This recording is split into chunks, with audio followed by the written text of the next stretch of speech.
This video will demonstrate how to build your own software code practice oscillator for a super high speed QRQ, and we're using Linux and LV2 plugins to do the job. So this is a native Linux system that works, and we're not going to use CW regeneration. Instead, we're going to use a pure sine wave generator, hold it back through a gate, and key the gate. Once the gate is keyed by an external system, right now we have FLdigi that's keying the gate and sending a DIT. We also have a CW keyer outside keying a 555 side tone here, doing the same thing. So that when that keys the gate, it creates an event that puts a 4 millisecond rise and 4 millisecond fall time onto the CW note. Now we need this CAF equalizer here to get that extra weight back off. So we're going to take some time off of the elements by an equal amount, whether it's DIT or DA. And you have to do this experimentally while you piddle around with it and find out the right settings. So that after this gate adds 4 millisecond rise and fall and it goes through some filtering, the weight sounds good to you. This sine wave generator is always on, but the gate holds it back until it's keyed. Once it comes out the gate, it goes to two filters, a low pass filter and a high pass filter, because there is a lot of edge noise once you get above 100, and especially above 120 or higher. The edge noise is ridiculous. So you're going to hear as much edge noise or more than you do of the actual tone the higher you go. So it's important to get rid of that. And once you do, the note sounds so much better, it's unbelievable.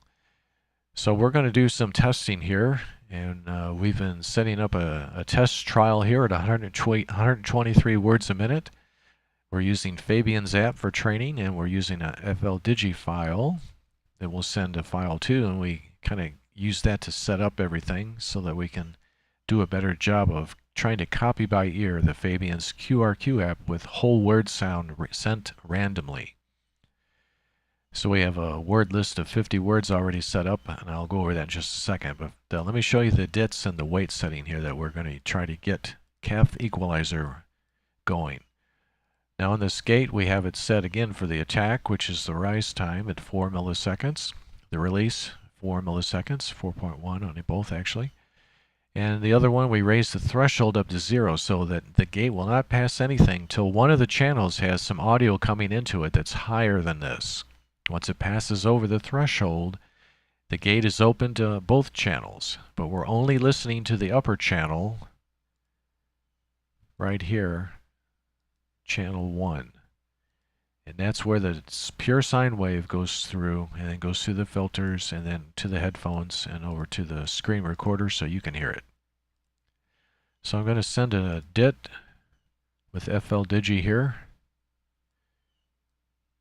And watch this simple scope down here.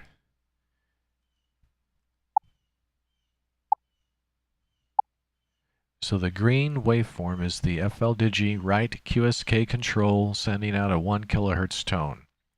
The bottom tone is an 828 hertz tone that's been created through the gate, SAM gate here, putting a rise and a fall time, which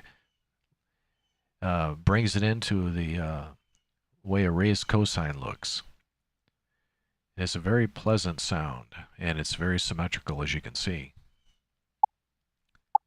So now what we're going to do is I'm going to send a series of DITs, and we're going to use that equalizer right here to I'll show you how that changes the weight settings. So let me bring this up here, and it'll start sending DITs.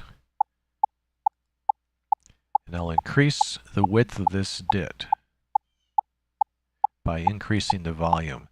Now we have this set up, and it's pretty much default settings here to start with, and then we just activate the middle 3, keep the frequencies the same so it comes default at those, then lower the one below and the one above the 1 kilohertz tone all the way down, so that's minus 36. Then we take this up to this level.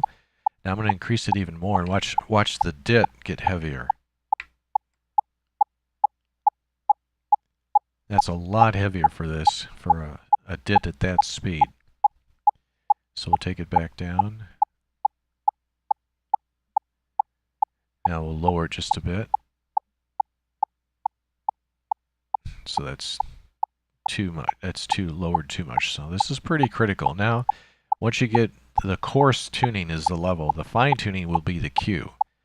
So if I decrease the Q, that should make it wider, which it is. And if I increase the Q, it decreases the element length. So that's a fine tuner there.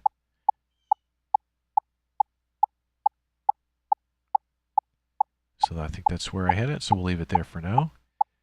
So those are the DITs.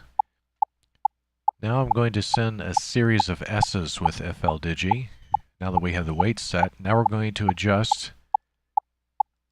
and look at the spectrum analyzer here. We're going to adjust those filters, the low pass and the high pass filters. So let me get out of here. Oh, there went FLdigi, so I have to bring it back. I hit the wrong button. Okay. So let's get it set back up here. FL.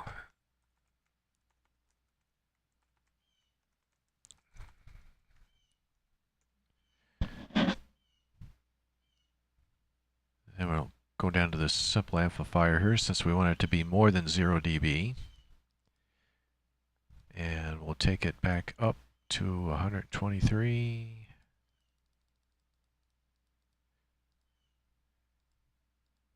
And we'll send a DIT.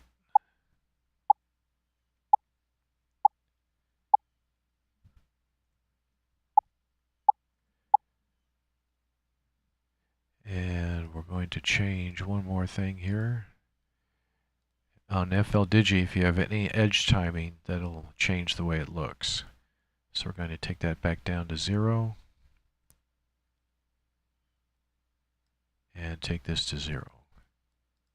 That will give you the theoretical absolute as far as how long a DIT should be at 123.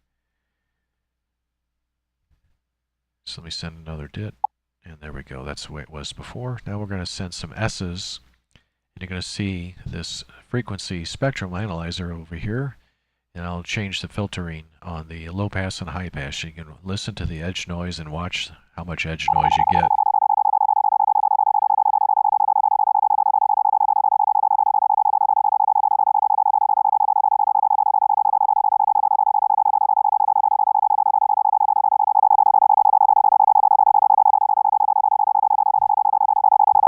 That's a lot of edge noise.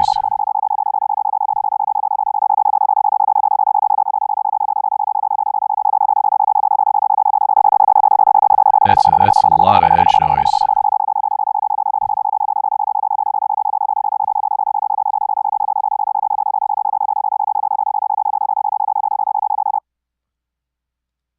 So as you can see, that filter made a huge difference in how much edge noise.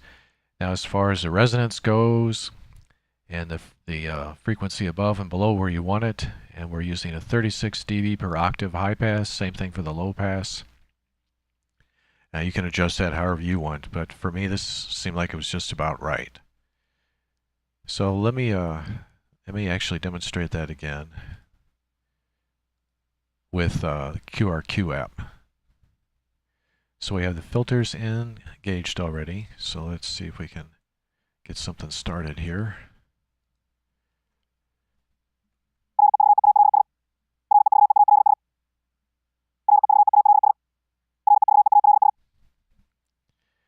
And now let's take the filters out.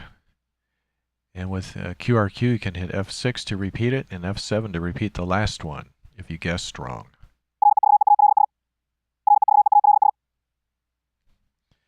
So we'll take it down. Now we're going to take it up a little bit.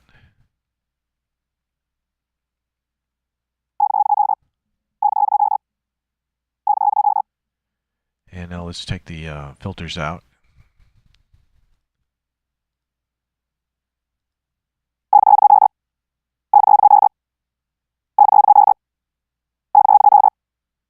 Reveals.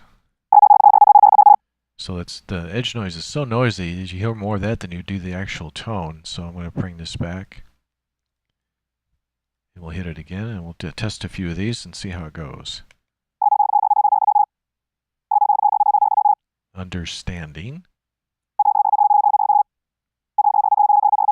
Trustworthy. Speech. And so forth. So for me, in my ears, especially when you're trying to train and really concentrate, I thought it was very helpful to have these filters engaged. And another thing, once you get your settings like you want them, you can duplicate them inside InGen. And these have the same LV2 plugins, and I have the same settings already stored. So you just call up InGen and then call up that patch file, and it'll bring it back right the way it was before you closed it and saved it.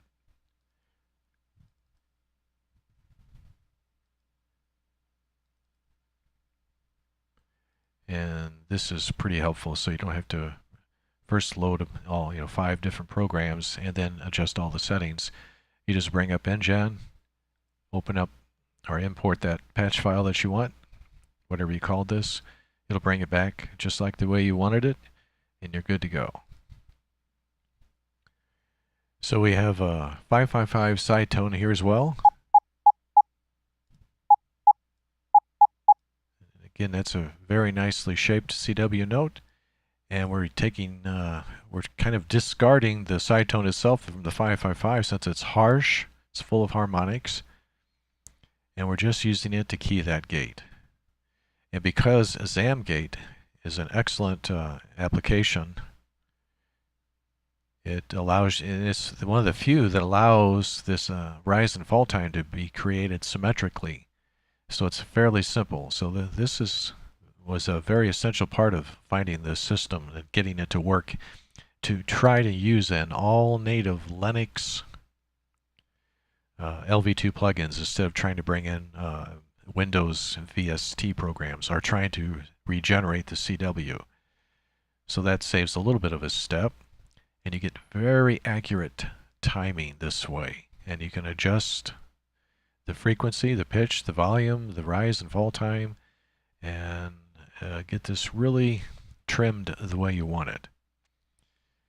So I'll send a file now with FLdigi to close up this tutorial, or this demonstration here, and we'll get Tom's old article here, and then I'll go through some of the settings and try to make it worse and make it better so you can get an idea again what this is doing.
Makes it just a little bit lighter.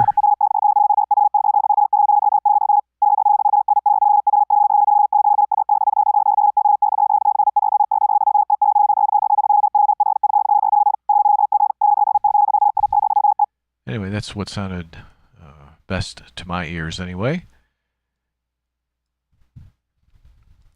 And one last time here through the routing. The equalizer that we're using here allows you to adjust the weight. So each element's exactly the right amount of length of time that you want. The same for the dit, same for the die, and it's changed by precise amount of time for each one, so it doesn't vary one more than the other. So if you want 0.1 dB less width, you're going to get 0.1 dB less for a dit, 0.1 dB less for a da. And it goes to the gate. We're already waiting. The gate's already on channel 1, already has a sine wave going at 828 hertz, or whatever you want to set it at, with a volume that's comfortable for you and a little bit less than 0 dB. And then it goes to those two filters that you can adjust like you saw, and then to the system headphones. And all can be incorporated into InGen. And then you can key it with this, outside keyer. So I just have a CW keyer that's keying a 555, just like it would a rig. That 555 side tone goes to the mic jack, and this is the mic jack right here, coming out and going to the amplifier, going to the equalizer, so you can adjust the weight of it, and it triggers the gate. The gate opens up, allows the sine wave through. The two filters, after the gate adds the 4 millisecond, rise and fall time, the two low pass and high pass filters take the edge noise out as much as you want or as little as you want. That's the basic setup here. And if you're trying to train for some higher speeds, I hope this is helpful to you. Thanks for watching.